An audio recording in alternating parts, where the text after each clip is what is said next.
Hey SolidWorks users, let's walk through a 4-part series on how to model Wonder Woman's tiara and her indestructible bracelets.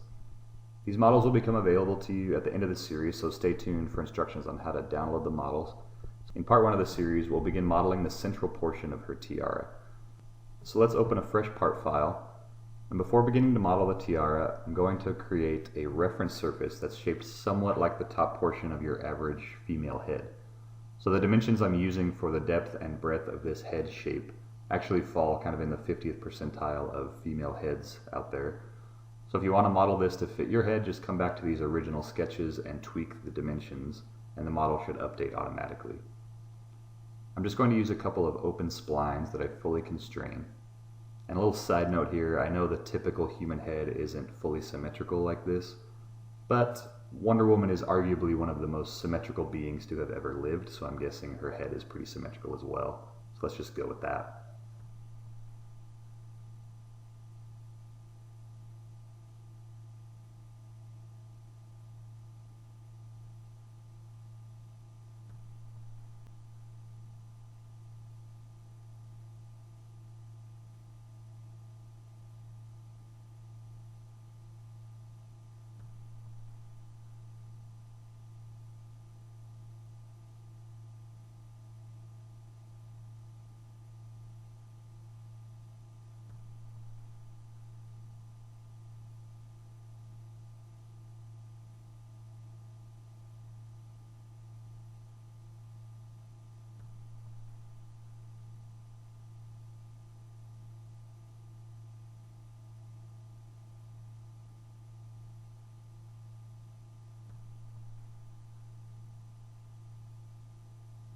So with my 2 open splines complete, to create the surface, navigate to the Surfaces tab and enter the Boundary Surface tool.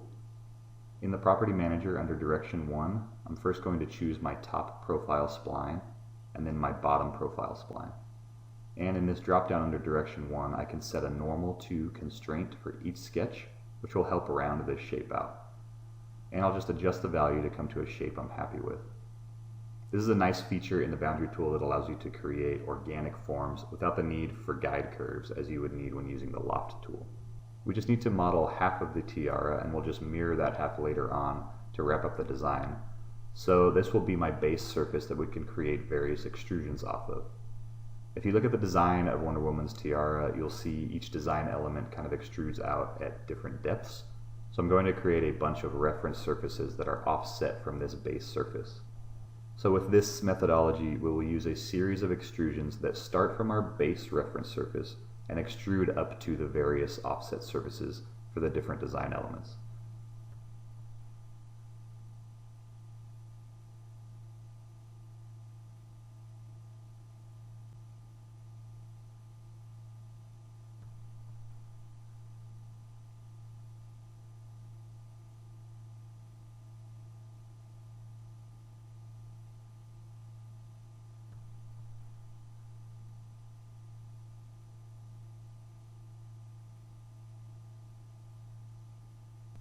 And just for simplicity in tracking which surface I'd like to use for which extrusion, I'm going to rename each surface according to the offset value that I applied.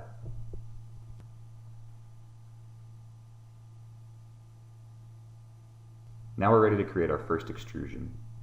Sketching on the front plane, I'm going to simply use the line tool to create the enclosed sketch and dimension everything to fully constrain it.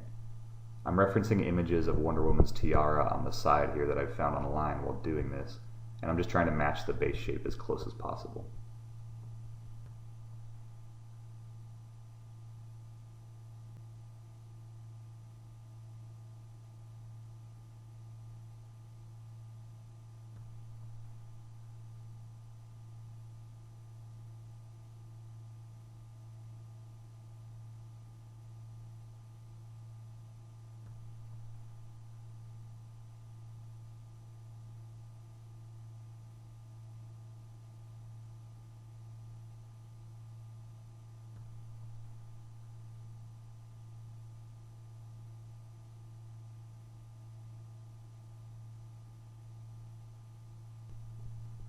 With the sketch fully constrained, let's exit the sketch and I want to ensure my base reference surface is showing, as well as the surface that I offset at 0.0625 inches.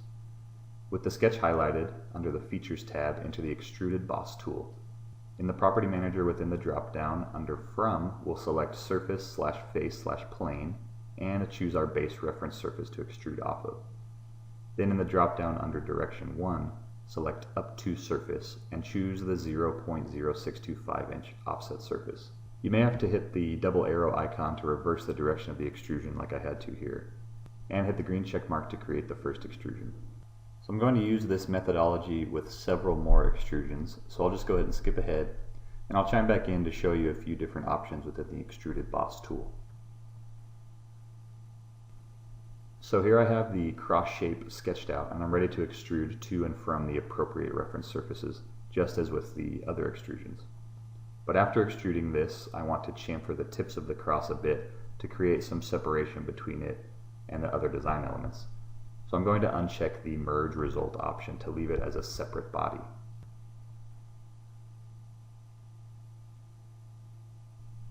Now with this star shape, again I want to chamfer the tips a bit later on, so I don't want to merge to the main body of the Tiara. But I can go ahead and merge it to the cross shape so we don't have too many separate bodies floating around. So instead of deselecting Merge Result, down here under Feature Scope, I'm going to uncheck Auto Select, and instead select the bodies I'd like this shape to merge with. In this case, I just want it to merge to the cross shape. Now at the center portion of the design, at a stopping point, I'm going to begin modeling a portion of the band that wraps around the head. Again, we'll sketch on the front plane, and I'm going to just offset from the outer edge of our quote-unquote head reference surface 0.2 inches, and use the Line tool to connect the band to the center design.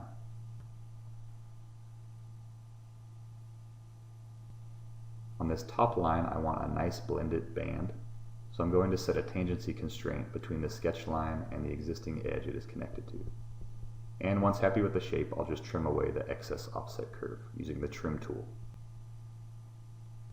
I want the base portion of the band to be at the same level as this face here, so I'm going to unhide the offset surface I used for that portion and complete the extrusion just as I did with the others.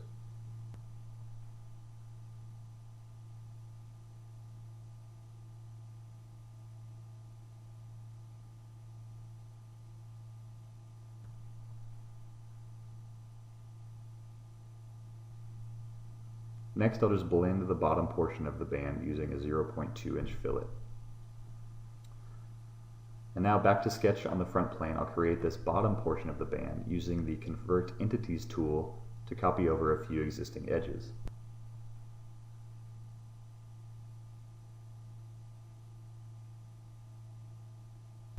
And I'll use the Spline tool to create a little bit more of a unique shape, being careful to set a few tangency constraints to the existing geometry so everything blends together nicely.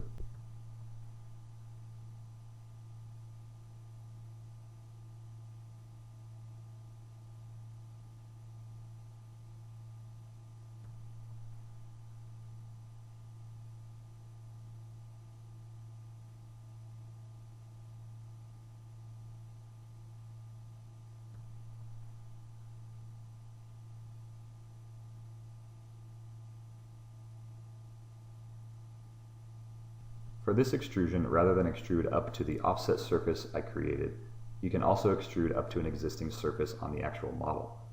In this case, I want this band to be at the same level as the existing band here. And as you can see, I end up with the same result as if I unhid the correct offset surface and extruded up to that. So I'll use that same methodology to complete the top portion of the band.